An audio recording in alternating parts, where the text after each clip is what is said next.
Muy buenas a todos y bienvenidos un día más a mi aterradora biblioteca. Por si no me conoces, me presento. Mi nombre es Nekane Flisher y cada semana, si todo va bien, traigo a este canal los misterios más impactantes de la historia. El otro día estaba escuchando un podcast que me encanta, de Terrores Nocturnos, que si no las sigues, ve corriendo a seguirlas porque hacen un trabajo de 10. En serio, recomendadísimo. Y escuché un capítulo que sinceramente no lo pude terminar porque dije, esta historia me suena.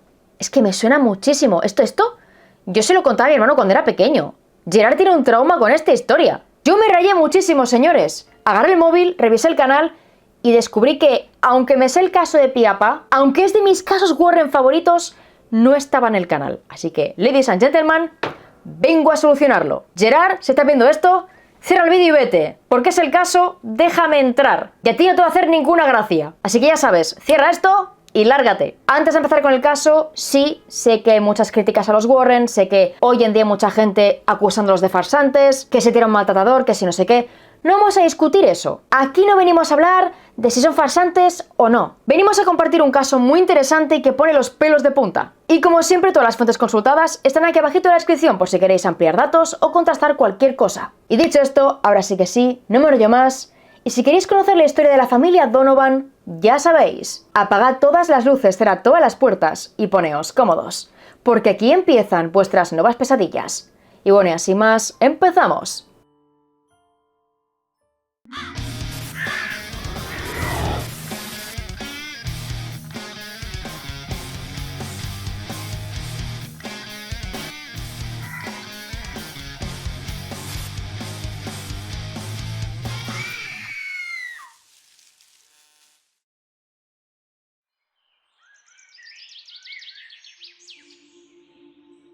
Para conocer el caso de hoy, debemos viajar hasta West Hartford, Connecticut. Concretamente, en 1974. Allí los suburbios respiraban tranquilidad. Calles llenas de árboles, casas coloniales, estilo ranch, cuidadosamente alineadas, y un vecindario donde las rutinas familiares marcaban el ritmo de la vida. Los padres trabajaban en Hartford, los niños iban a la escuela local, y los fines de semana se llenaban de paseos, actividades comunitarias y pequeños rituales familiares que daban sentido a cada día. La ciudad era segura, con parques, iglesias, pequeñas tiendas. Todo tenía un aire acogedor, estable. Pero no todo era tan apacible. Estados Unidos atravesaba un periodo de cambios y desconfianza. El escándalo de Watergate dejó una sombra sobre las autoridades. Y aunque West Hartford estaba lejos de la política y del caos urbano, la sensación de inquietud se filtraba de forma sutil en la vida cotidiana.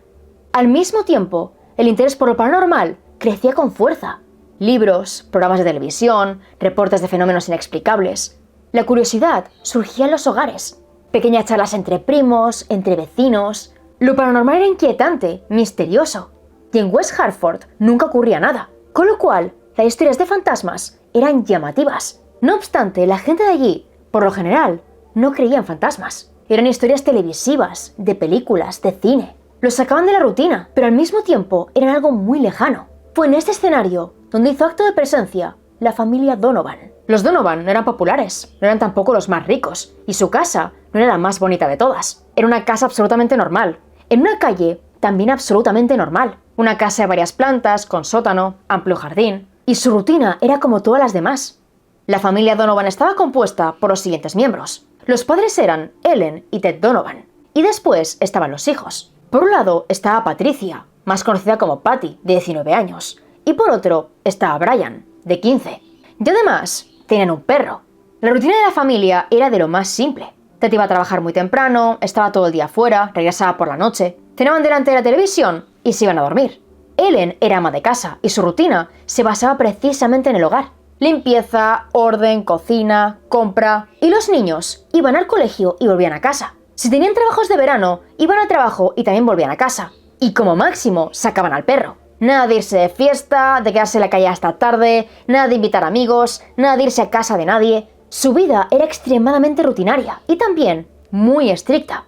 La prioridad eran los estudios, nada más. Ni novios, ni novias, eran demasiado niños para eso. Y su obligación eran los estudios, nada más. Es por ese motivo que de vez en cuando había discusiones. Adolescencia, rebeldía. Y en el caso de Patty, todo era mucho peor, más amplificado. Patty, según varias fuentes, era muy sociable. Tenía un montón de amigas, las amigas tenían novio, iban de fiesta, hacían fiestas de pijama. Pero ella nunca podía ir. Siempre se lo perdía todo, los cotilleos, quién se enamoraba de quién, con quién se había peleado tal. Durante el fin de semana las amigas quedaban, pero ella nunca podía aparecer. Estaba como 5 o 10 minutos, y cuando se iba a casa pasaba lo interesante. Así que el lunes se enteraba de todo y para entonces ya era muy tarde. No estaba metida en las conversaciones, nadie contaba con ella para nada. Como nunca podía ir, nunca la invitaban. Así que en cierto momento se sintió muy sola, aislada. No podía considerar a nadie su mejor amiga porque nadie confiaba tanto en ella. Como nunca estaba en ninguna parte, nadie la quería incluir en nada. No tenía una mejor amiga, tampoco tenía novio, nadie parecía interesado en ella. Se sentía realmente sola, incomprendida. Y lamentablemente no podía cambiar eso. En casa pedía más libertad, más espacio, pero sus padres no le daban nada de eso. Fue entonces cuando la curiosidad se despertó en ella. Algunas fuentes dicen que esta curiosidad se despertó hablando con amigas. Otras que mirando la televisión y otras que leyendo revistas. Pero sea como fuere, la parapsicología se cruzó en su camino. Escuchó una historia de fantasmas, la leyó por televisión. El cómo realmente no es importante. Lo importante aquí es el qué. Y es que un buen día, Patty compró una tabla Ouija y la escondió debajo de su cama. En este momento tenemos que hacer un pequeño paréntesis. Y es que en realidad Patty no creía en estas cosas. La Ouija como tal, como la conocemos en el día presente, no surgió como algo paranormal, siniestro, algo aterrador. Surgió a finales del siglo XIX, en plena fiebre espiritista, cuando medio país iba a sesiones para comunicarse con el más allá. Y en ese ambiente, a alguien se le ocurrió la brillante idea de convertir esa fascinación en un producto comercial. Agarraron la tabla, la registraron como un juego más, y en los 70 se vendía como tal, en tiendas de juguetes, en color rosa, de la marca Mattel. Era como un juego infantil, algo inofensivo. Y este detalle es muy importante, porque debido a esto, mucha gente no la tomaba en serio. Era una simple tabla, con letras, con un máster o plancheta en medio. En los ojos de la gente, no era algo realmente importante, y para Patty tampoco lo sería, al menos en ese momento. Un viernes se levanta temprano, va a clase, hace su jornada, y al salir, las amigas la invitan a dar un paseo, a ir a tomar algo. Y por primera vez, Patty Donovan les miente. Les dice que no puede salir con ellas, que tiene planes en casa, con sus padres, con sus tíos. Pero lo cierto es que no había preguntado. No sabía si podía o no. Directamente no pidió permiso. Lo que hizo después de clase fue ir directa a casa, encerrarse en su cuarto y jugar con la Ouija. La primera partida fue en el mes de enero de 1974. Y en la mente de Patty, de nuevo, fue algo inofensivo. Espera quedarse sola en casa, apaga las luces, enciende velas, se sienta en el suelo, coloca la tabla justo delante de ella y posa los dedos encima del máster. Lo primero que hace es moverlo por encima de la tabla, mover el máster. Hace círculos, se presenta, cuenta un poco quién es, se detiene y hace la primera pregunta. ¿Hay alguien aquí? ¿En esta habitación? Pasan 1, 2, quizás 3 minutos. No hay ninguna respuesta, el máster no se mueve. Pero entonces, como por arte de magia, se desliza lentamente hacia la palabra sí. El sí queda enmarcado en el círculo central. Y Patty sigue con las preguntas. ¿Quién eres? ¿Qué haces aquí? ¿Qué te pasó? Supuestamente junto a ella hay un chico de su misma edad. Un muchacho que murió en ese barrio 10 años atrás. Le cuenta que está solo, que murió trágicamente, que no tenía apenas amigos, que era muy introvertido, que jamás tuvo novia. Es un chico melancólico, triste, un chico que sufre, un chico que piensa exactamente igual que ella, que siente lo mismo que ella. Se siente solo, incomprendido, aislado y poco a poco se hacen amigos. Con el tiempo los mensajes se vuelven más íntimos. Ya no solo comparten la soledad, el dolor, la tristeza. Comparten gustos, aficiones, comparten bromas. Y este chico le dice a Patty que nunca ha conocido a nadie como ella.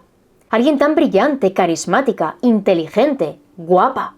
Patty se queda encantada, fascinada. Nunca nadie le dijo esas cosas. Cuando en clase ve que hacer grupos, ella era la última en ser elegida. Nunca era la prioridad para nadie, no tenía mejor amiga, no tenía un grupo firme de amigas. Se sentía sola, aislada. Y por primera vez, alguien la veía como una persona fascinante.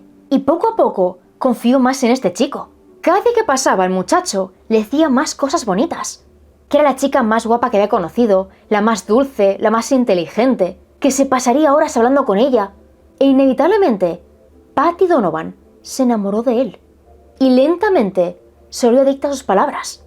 Si antes Patty salía poco, ahora salía menos. Llegaba tarde a clase, no hablaba con nadie, estaba siempre muy nerviosa, con ganas de irse. Y cuando sonaba el timbre, se iba corriendo. No tenía tiempo para nada, para hablar con nadie. Se inventaba mil excusas. Y una vez en casa, para no hablar con nadie, simplemente decía que tenía exámenes, que tenía muchos deberes, mucho estrés, que estaba muy ocupada. Y le pedía a todos que no la interrumpieran, que no la molestaran. Pero lo que estaba ocurriendo es que Patty tenía que estar con él, lo necesitaba. Al principio todo era dulzura, amor, cariño. Todo eran palabras bonitas, sin doble sentido. Pero pronto el muchacho se volvió protector, o más bien, posesivo. Le decía cosas como, por ejemplo, que siempre estaba con ella, aunque no lo viera. Que la seguía hasta el colegio, que se quedaba junto a ella en clase, que la protegía desde las sombras. Y para Patty, aquello sonaba romántico. Pero entonces llegó un juego muy peligroso. El juego de las predicciones. Y es que de la noche a la mañana el muchacho le empieza a decir lo que le va a estar pasando. Patty se levanta por la mañana, se pone ante la ouija, le hace un par de preguntas y el chico le dice lo que va a pasar ese día, a quién se va a encontrar, con quién va a hablar, qué va a ocurrir. Y lo que él dice pasa de verdad. Patty lo toma a broma, a chiste y poco a poco siguen jugando. Ella le pregunta qué pasará mañana y se encontrará tal persona, se hablará con tal otra. Y él le dice exactamente lo que va a ocurrir. Hasta que Patty le pide un gran favor, que le diga si en el futuro tendrá hijos. A lo que él le suelta que antes de 1978 tendrá 3 hijos y le revela además la fecha de nacimiento del primero de ellos. Patty quedó absolutamente fascinada y por supuesto agradeció el gesto, el regalo. Agradeció el regalo que su novio invisible le había dado. Pero como bien dijo Ed Warren, nadie hace un favor sin esperar nada a cambio. Well, it's the old story, Tony, the Ouija board. Now, people, again, often say, come on, it's a board with some letters and numbers on it. So what? The kids are playing with it. It's an invitation for spirits to come into your life. And that's what people do. God does not allow you to be haunted or possessed or oppressed indiscriminately. Right. You have to invite it in. This young girl invited it in through the Ouija board. And nonsensical questions, and she was getting answers. And suddenly, some of these answers were very factual. And when somebody does you a favor, they expect something in return. Well, what she got in return wasn't so good.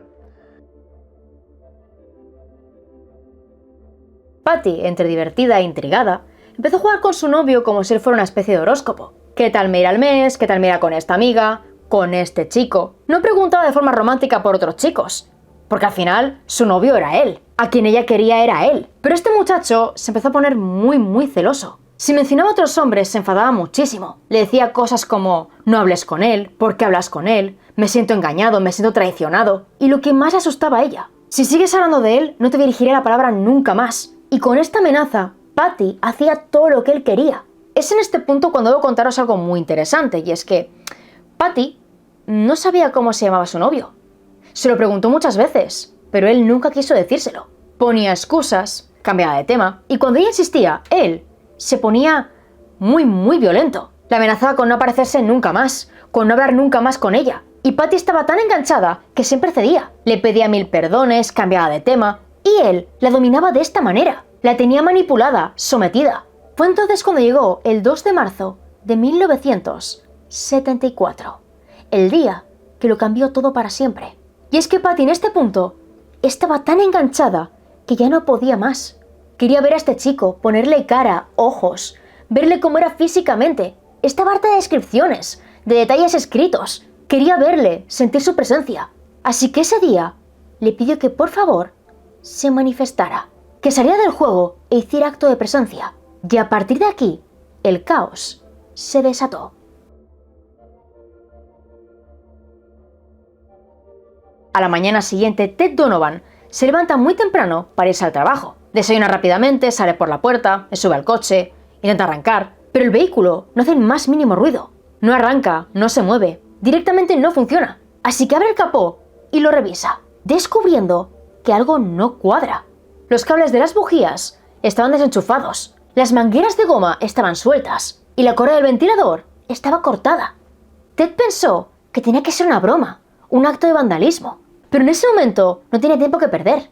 No podía llamar a la policía, al mecánico, no podía hacer nada, tenía prisa. Así que entró en casa, abrió las llaves del coche de Patty y se fue al vehículo de esta.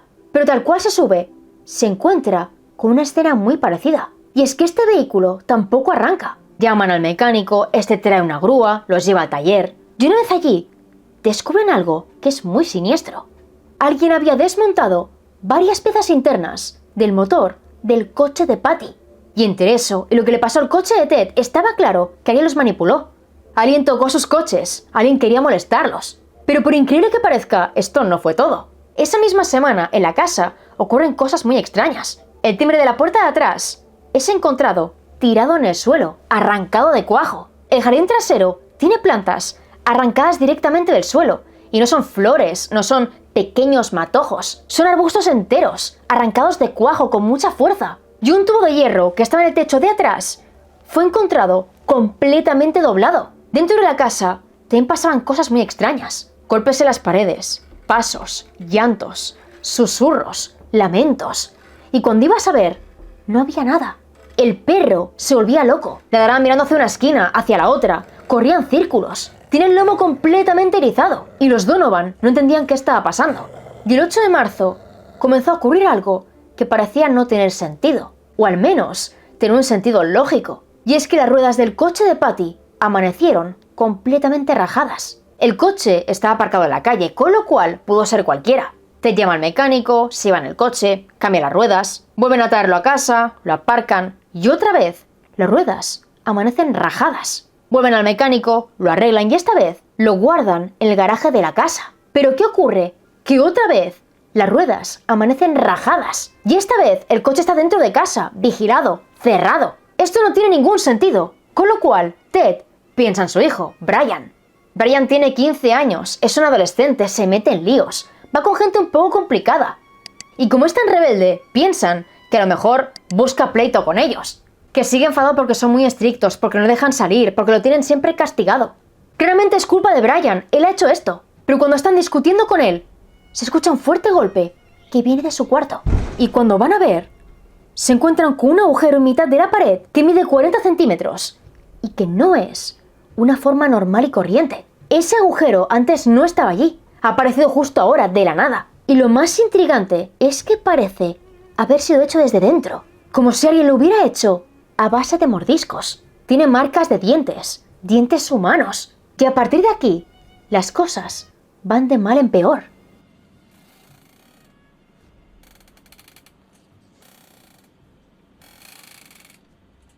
El fin de semana, del 20 al 21 de marzo, las cosas se intensificaron. Las válvulas de presión de los radiadores de la casa se desenroscaban sin motivo aparente. Y Ted quiso culpar a los niños, pero en ese momento no estaban allí.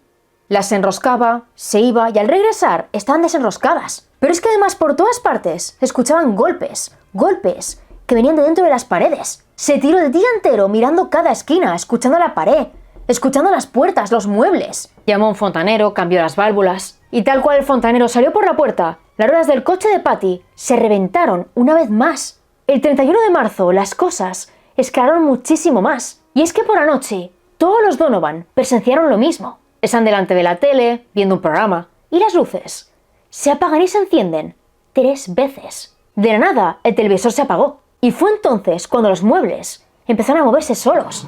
Una cómoda de casi 2 metros comenzó a girar sobre sí misma muy lentamente. Las puertas se abrían y cerraban solas. Y una silla cargada de ropa comenzó a levitar, se volcó y se cayó al suelo. Los cuadros se descolgaron solos, cayeron, comenzaron a girar por el suelo. Y todo tipo de gritos salían directamente de las paredes. Eran como maullidos, llantos de bebés. Era algo insoportable, la casa entera parecía tener vida propia. Golpes dentro, fuera de la casa, en las paredes, en el techo, en el suelo. Fríos que se movían por todas partes, presencias. Esa noche fue una completa locura. Y días después comenzó la lluvia. Se levantan temprano, escuchan granizo, miran por la ventana y se dan cuenta de que la calle no está mojada. No hay granizo en la acera, no hay agua, no hay humedad. El cielo está completamente despejado y lo que está cayendo son piedras. literalmente piedras. Se materializaban pedruscos encima del tejado. Aparecían de la nada, caían sobre la casa, en zig-zag. No eran como lluvia, no caían por su peso. Era como si algo o alguien trajera las piedras, las moviera y las lanzara. Iban hacia las paredes, hacia los cristales, hacia las tuberías. Aparecían y se iban levitando, golpeando contra todas partes. Después de aquello, Ted recurrió a la iglesia. Fue a una iglesia local, contó que en su casa ocurrían cosas extrañas, y un sacerdote se ofreció a echar un vistazo.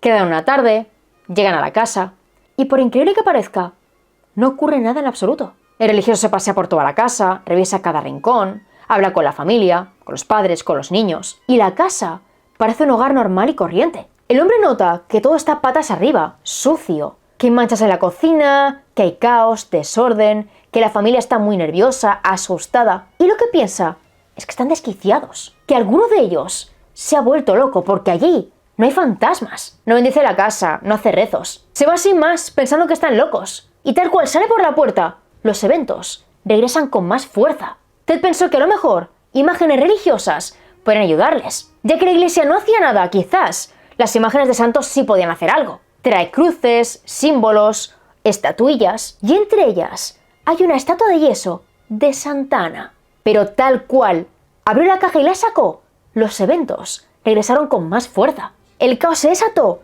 en la sala de recreo. Los muebles comenzaron a levitar. Los jabones de la lavandería se derramaron por el suelo. La estatua de Santa Ana desapareció sin más. Antes estaba en la sala, ahí en medio, sobre un mueble. Y horas después, la encontró en el sótano, tirada en el suelo. Lo que viene ahora no está 100% verificado. Se comentan varios foros, en diferentes páginas, pero sobre esto no hay fuentes fiables. No obstante, merece la pena tenerlo en cuenta. Y es que al parecer, Ted con este caos no podía descansar. Y cuando iba al trabajo lo hacía sin fuerzas. No rendía, no se concentraba. Así que habló con su jefe y le pidió unos días. Se ausenta del trabajo, se queda en casa, intenta solucionar lo que está pasando. Y otra vez vuelve al trabajo. Pero otra vez no rinde, con lo cual pide más días. Es en este momento cuando el jefe se dirige a él. Le pregunta qué está ocurriendo, si necesita ayuda, consejo, lo que sea. Lleva toda la vida a la empresa y el jefe tiene confianza con él. Es entonces cuando Ted le cuenta lo que está ocurriendo. Que hay algo en su casa, algo inexplicable, golpes, aullidos, muebles que se mueven solos, sombras, susurros, objetos que aparecen y desaparecen solos. Y el jefe no piensa que esté loco, ya que este hombre es muy aficionado al mundo paranormal. Y casualmente conoce a Ed y Lorraine Warren. Le habla de su trabajo, de a qué se dedican, y le ofrece el teléfono de la pareja. Pero Ted en ese momento no escucha. El apellido Warren no le suena de absolutamente nada. Solo confía en la iglesia, en lo práctico, lo que tenga sentido. Una parte de él no quiere creer en fantasmas, y la otra, si es que hay fantasmas, confía más en la iglesia. Así que en este momento no llama a los Warren. Vuelve a casa con su familia, con su rutina. Y un día, todo cambia para los Donovan. Ted está en el trabajo.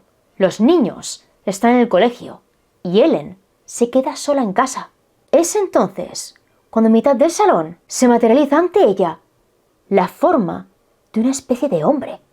Es una masa negruzca, espesa, con una forma humanoide. Parece un hombre pequeño, musculoso, encorvado, desnudo. La forma no está completamente definida, pero en su mente, Ellen sabe que es un hombre. Se mueve despacio, como si cada movimiento le costara muchísimo hacerlo. Y al ver aquello, Ellen quedó completamente horrorizada. Intentó huir, corriendo por el pasillo. Y todas las imágenes religiosas se cayeron al suelo, todas a la vez. Cruces, cuadros, figuras, todo en el suelo, de golpe. Y sobre todas ellas aparecieron escritas todo tipo de blasfemias. Cuando la familia regresó, Ellen estaba fuera de sí. Temblaba, tartamudeaba, estaba congelada, tapadísima, y a su alrededor estaban las maletas hechas. Exigió a su marido que se fueran inmediatamente de allí. No podía aguantar en esa casa ni un minuto más. Y Ted acabó accediendo. Pero en el hotel, nada iba a cambiar, sino que más bien iría peor. En el cuarto de hotel ocurre exactamente lo mismo. Luces que se apagan, que se encienden solas, golpes en las paredes, gritos, arañazos, muebles que tiemblan, que se mueven. Los vecinos se quejan en recepción y esta familia tiene que regresar a casa, dejar el hotel. Pero cuando llegan a casa, el terror vuelve a sus vidas, porque al entrar por la puerta, todo está completamente destrozado. Muebles volcados, movidos, perfumes tirados por el suelo, salsas volcadas, sustancias mezcladas entre sí. Y algo intrigante es que al abrir los grifos, el agua salía turbia, de color rojizo. Era como sangre, un sinsentido. Y se pasaron todo el día limpiando aquello.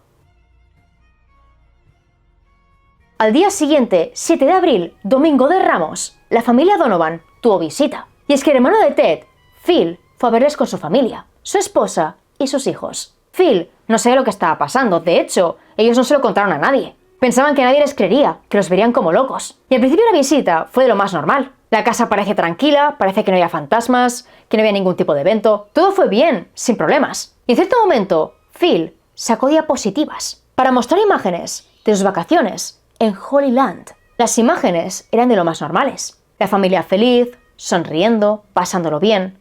Pero una de estas apareció una imagen religiosa. Y en ese instante se escuchó un fuerte golpe en el sótano y agua cayendo. Abrieron la puerta del sótano, bajaron, revisaron, y de una pared, tras la cual no había tuberías, ahora brotaba agua.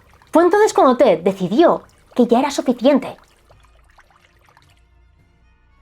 Stones fell on this house. They would appear about 20 feet above the roof of the house, come down in a slow zigzag manner, defying gravity, hitting the house sometimes very softly, but other times breaking windows.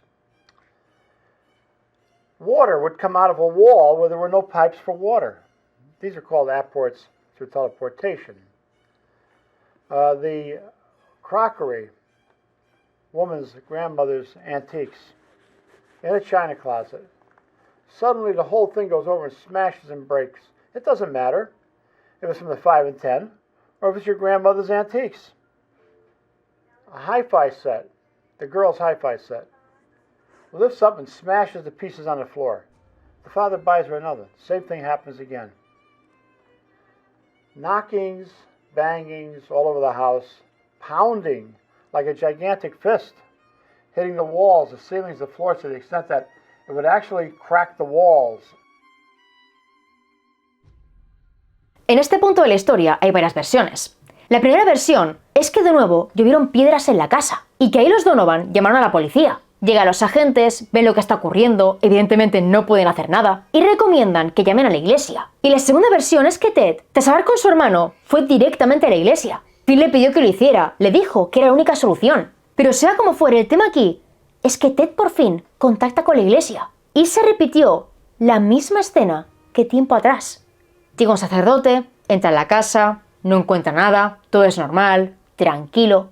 Pero cuando este hombre está a punto de marcharse, siente una presencia en una esquina y sabe inmediatamente que en esa casa hay algo demoníaco.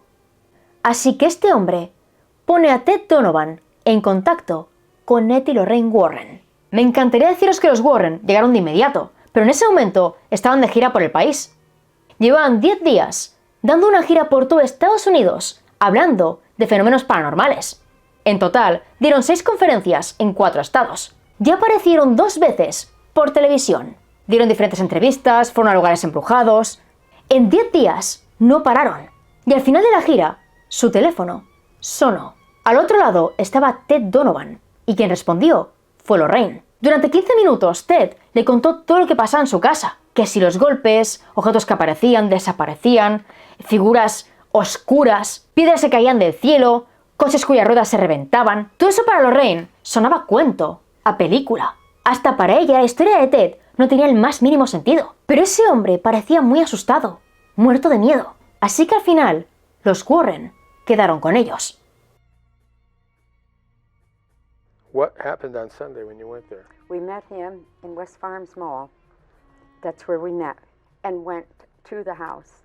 When we arrived at this really beautiful home, Tony, everything was covered with gook, you know, where salad oil and mustard and everything, where they kept trying to take it off the rugs, off this beautiful velvet furniture that was toothpaste.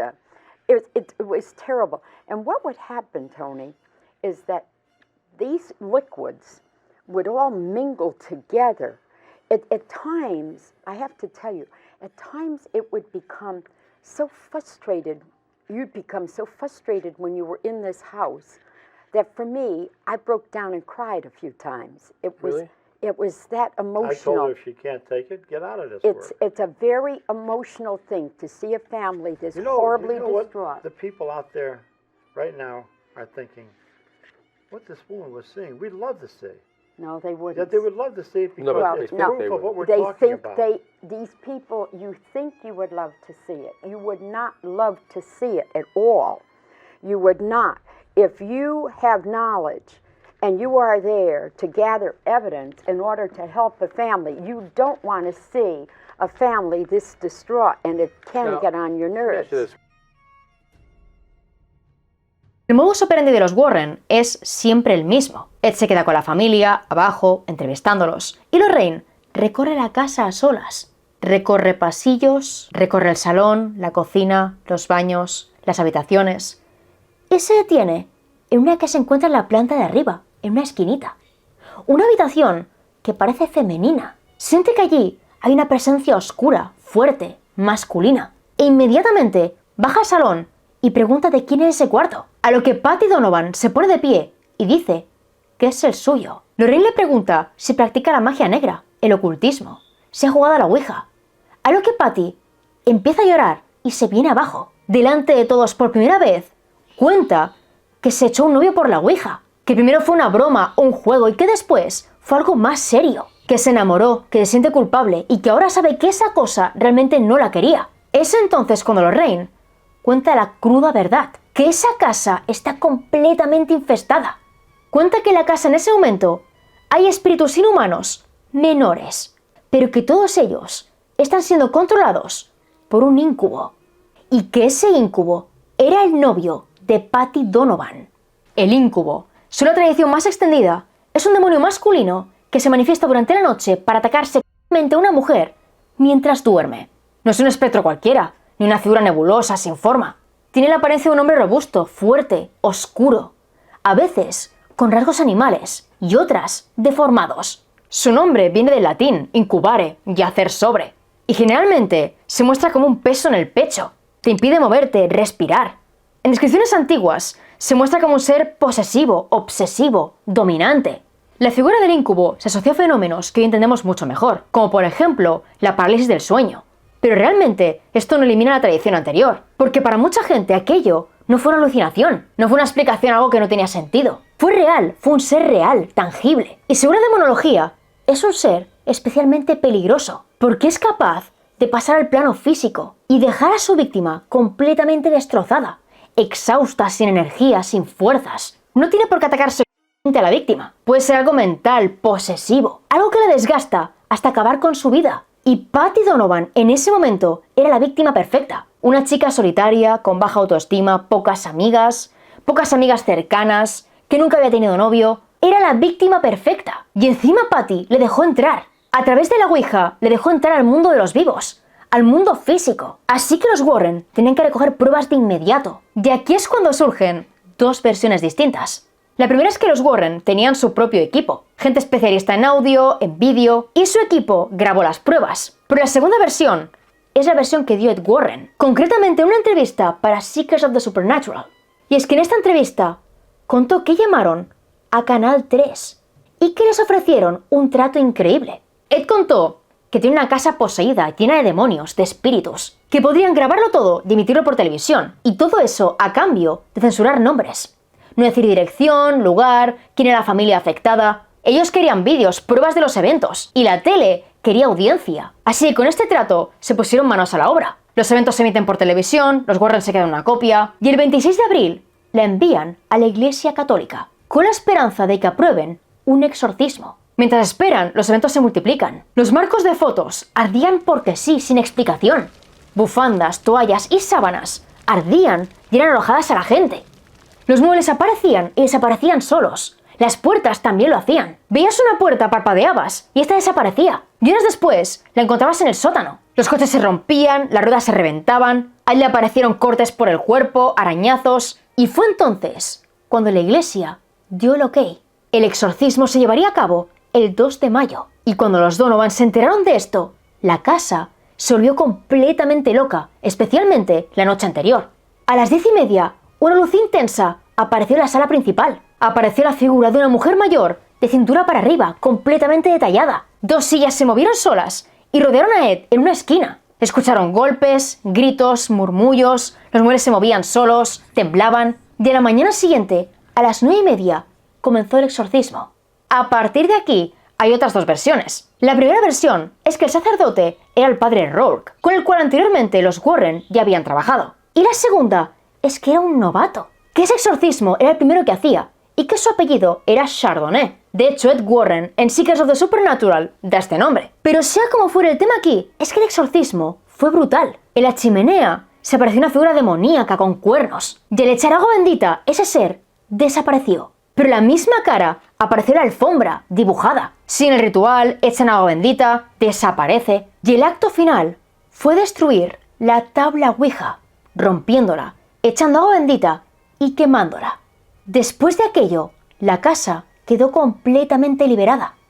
En el día presente, los Donovan siguen en la casa, viviendo allí. No la han dejado y por ese motivo la dirección nunca se publicó. Brian fue a la universidad, se casó, tuvo hijos.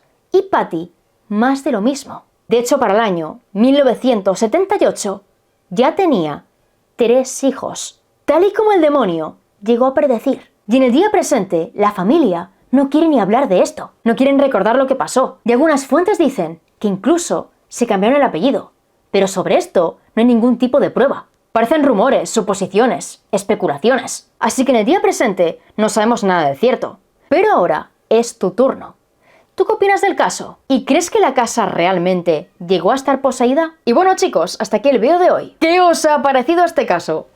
¿Qué os ha parecido? Gerard, si sigues por aquí, yo te he avisado, hermano, te he dicho, es el caso, deja de entrar, no lo veas. Si lo has visto, luego no llores, ¿vale? Yo ya es que te he avisado, es que niño, es que te gusta sufrir gratuitamente. Pero seguramente no hayas llegado hasta aquí, así que perfecto, no podrás culparme de nada. Volviendo al tema que nos importa a nosotros, a la gente normal, de cerebro normal, no como mi hermano. Sinceramente creo que quemar la Ouija fue más simbólico que otra cosa. Porque al final la Ouija no hizo que el demonio se metiera en el mundo de los vivos. El demonio ya estaba ahí. Usó la Ouija para conseguir el permiso de Patty, pero que al final la Ouija en sí no era nada. Yo creo que romperla, echarle el agua bendita y quemarla fue más simbólico que otra cosa. Porque el exorcismo ya se había hecho. Pero bueno, como siempre, la última palabra la tenéis vosotros. ¿Qué opináis de este caso? ¿Y creéis que realmente la casa de los Donovan terminó estando embrujada? Y la palabra secreta es amor. Deja amor aquí abajito y en cuanto lo vea, en cuanto pueda, te haré like. Y ahora sí que sí, voy despidiéndome. Aquí abajo tenéis todas las fuentes consultadas, enlace directo donde conseguir mis libros y todas, pero todas mis redes. Tengo Facebook, Twitch e Instagram y por allí notifico los cambios, las novedades y multilechadas más. Y ahora sí que sí, nos vemos en el próximo vídeo. ¡Chao!